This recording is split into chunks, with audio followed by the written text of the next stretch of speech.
Hello, and welcome to this special presentation from City Channel Pittsburgh. I'm Joy LeViere. Joining me today is Erika Strassburger, Councilwoman-elect. Erika, thank you for joining us. Thanks for having me. So first, congratulations on winning March's special election. Can you tell me about your emotions on election night as those results were coming in? I think to sum it up in one word, it would be surreal. The whole day was a whirlwind. The advice I got from people who had gone through that process before, other previous or sitting city council members said, just try to enjoy it. It's a stressful day, it's a nerve-wracking day in a lot of ways. So I tried to enjoy the whole process as much as possible, and there were some really amazing things that happened throughout the day, and just being out at the polling locations and seeing everybody out voting was amazing and incredible. I can't tell you what it means to have people from the community come out to support you. But the evening of, it was a whirlwind. I found out that I had won and got kind of ushered into my victory party, and it was incredible just to see all the people who had been there for me the entire campaign all in one room supporting me and cheering. It was incredible and a moment I won't ever forget. So was it strange to see your name in the newspaper and on television? Have you gotten used to that limelight yet? So I had some experience seeing my name in newspapers or hearing myself on the radio or seeing myself on TV in the past when I was an advocate for Penn Environment, and prior to that, Environment New Hampshire. So that wasn't so strange to me, but seeing my face in the newspaper, seeing myself on TV, or just being recognized by people at events has been the strangest part. People know my face, and I'm starting to be recognized when I go to events. So that's a little bit strange. I'm not someone who runs toward attention or public notoriety.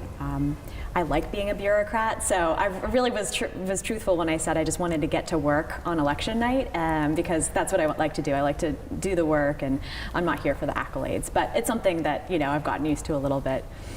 So at this point, most people know that you're no stranger to City Hall. You've been working as a chief of staff for 4 years. So how has that experience prepared you to take a seat at the table? I think it's prepared me in a couple of ways. One, I just know the projects that we're working on that are priorities for District 8. I've taken the calls from the constituents over the last 4 years, and so I know what concerns people. I know what the issues are that people are most concerned about, so that if I'm out there serving my constituents, I know I can vote in their conscience, knowing their priority issues. I also think it helps when I have staff that I will be able to better direct my chief of staff, my legislative associate, because I will have been in their shoes. I will have known what it feels like to be a staff person for a council member, and I'll be able to manage them better.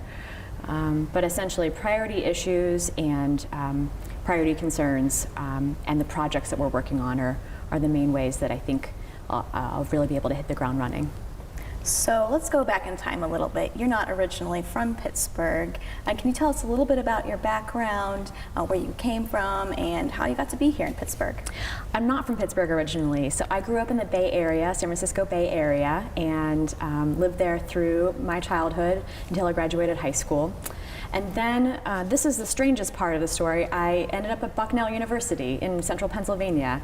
And I think part of the reason I ended up there was I had relatives in Pennsylvania, my grandparents. Both of my parents are from eastern Pennsylvania. And from there, I wanted to stay on the East Coast. I really enjoyed the eastern part of the US. So I took a job with a group called Environment America and worked for Environment New Hampshire in Concord, New Hampshire for 4 years.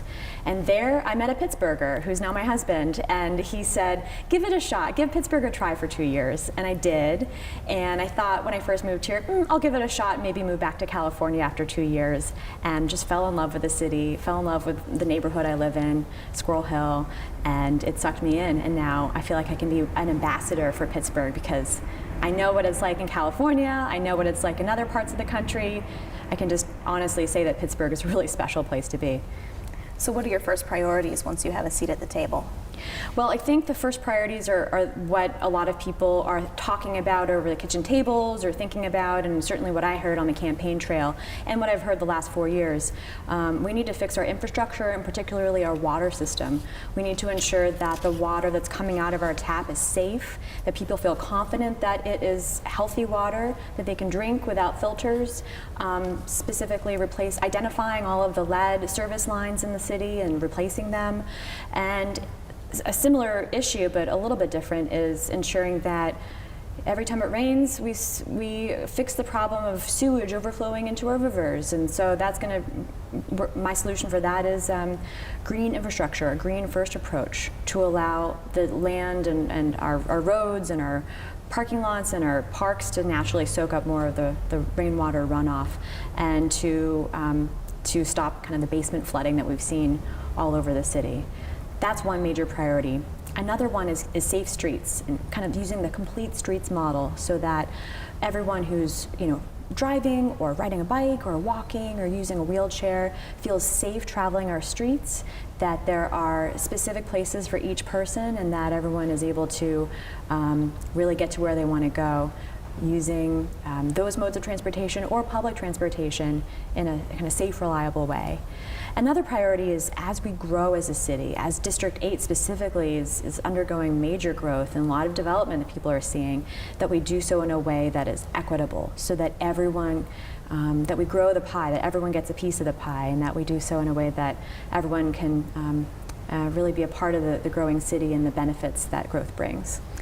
So you may have touched on this a little bit, but what are the biggest issues facing District 8? So that's exactly it. Managing growth is and all the good and all the challenges that come along with growth. And that is everything from quality of life issues like traffic and parking.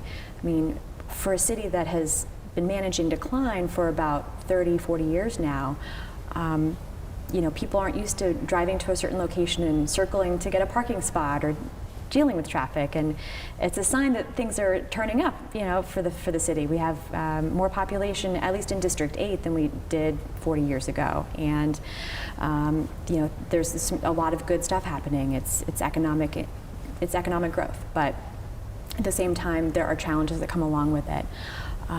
Increasing property values, if that happens too quickly, or if that happens faster than wages and other kind of cost of living increases are able to keep up with kind of the property values, then there are going to be some people who aren't going to be able to afford to live in District 8 or will need to move, and we don't want that to happen. I think the district and the east end of the city is special in part because, at least when I moved here 10 years ago, you could see, someone who's a young family living next to someone who had lived in their the same home for 50 years, next to a grad student, and there was sort of a diversity, and I want to make sure that our neighborhoods remain diverse, and actually that we increase diversity, all sorts of diversity in our neighborhoods, like the East End. It's very important, absolutely. So now, in an effort to get to know you a little better, I'm going to turn now to some viewer-submitted questions. Okay. So they want to know, what is your favorite spot in your district? So it's not one spot, but it's the series of public steps that exist in Point Breeze. I think when people think of public steps throughout the city, they mostly think of the South Side slopes, or they think of parts of South Pittsburgh, or maybe parts of the North Side, but there are some hidden gems of public steps in Point Breeze that are like little portal ways from street to street. And I knew about some of them, but actually knocking on doors throughout the campaign when I was working to identify and turn out voters to the polls was how I discovered even more of them. So now I'm excited to, as the urban nerd that I am, to explore a little bit more of them. We have an unbelievable amount of Pittsburgh steps. We so do. Get your exercise. And Exactly. So what is your favorite spot outside of the city? In the city, outside of your district?